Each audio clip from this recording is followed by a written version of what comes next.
умерена скорост. Добре. Така, влизаме в село Пивците, община Карлово.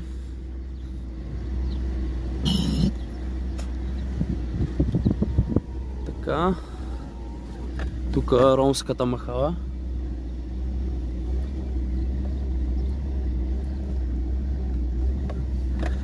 Ще снимаме поредното сметище, за което община Карлово е отговорна.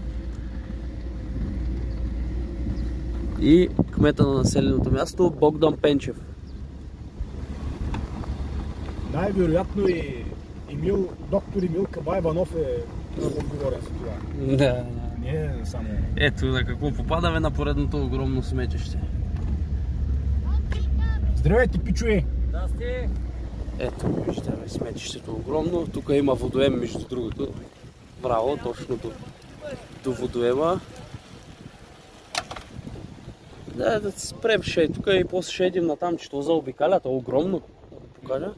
Това ограденото е, да, за малко. Това ограденото е площадка от общината, от еколожката Милена, за изхвърляне на растителни отпадъци за преработката след това на хумус.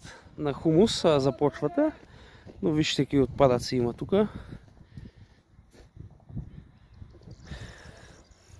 Ето да ви покажа нагледно как си върши работата община Карлово. Ето. Подножието на Средна гора и Стария Балкан. Ето.